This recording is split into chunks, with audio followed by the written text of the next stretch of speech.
নেত্রকোনা জেলার দুর্গাপুরের যে পাহাড়টি সেটা গোপাল পাহাড় নামেই পরিচিত। সেটি মূলত গারো পাহাড়ের অংশ।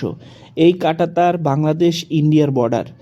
অবস্থান সোমেশ্বরী নদীর খুব কাছেই, বাংলাদেশ ও মেঘালয় সীমান্তের নিকটে। গোপাল পাহাড়ের বৈশিষ্ট্য: লাল ধূসর পাহাড়ি টিলা, লাল মাটির উঁচু নিচু টিলা, কিছু জায়গা পাথরে উঁচু না হলেও চূড়ায় উঠে দুর্দান্ত ভিউ দেখা যায়। মনোমুগ্ধকর পাহাড়ি দৃশ্য, চূড়ায় উঠলে দেখা যায় গারো পাহাড়ের সারি, উপরের মেঘালয়ের পাহাড়, সোমেশ্বরী নদীর নীল পানি, চারদিকে সবুজ প্রকৃতি, গ্রামীণ গারো বসতি, শান্ত ও নিরিবিলি পরিবেশ। গোপাল পাহাড় বেশি ভিড় না থাকায় শান্ত পরিবেশে প্রকৃতি উপভোগ করা দারুণ জায়গা। কেন জনপ্রিয়? সূর্যের আলো পড়লে লাল পাহাড় খুবই সুন্দর দেখায়। ড্রোন শটের জন্য চমৎকার লোকেশন। নীল নদী প্লাস লাল পাহাড় প্লাস সবুজ বন, দারুণ কম্বিনেশন।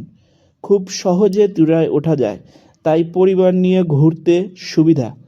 আশেপাশে যা দেখা যায়: সোমেশ্বরী নদী, গারো গ্রাম, শিমুল বাগান, রানীগাঁও, বিরিশিরি চীনামাটির পাহাড়, সুন্দর একটা দৃশ্য উপভোগ করতে পারবেন। ধন্যবাদ, সবাইকে আসার আমন্ত্রণ।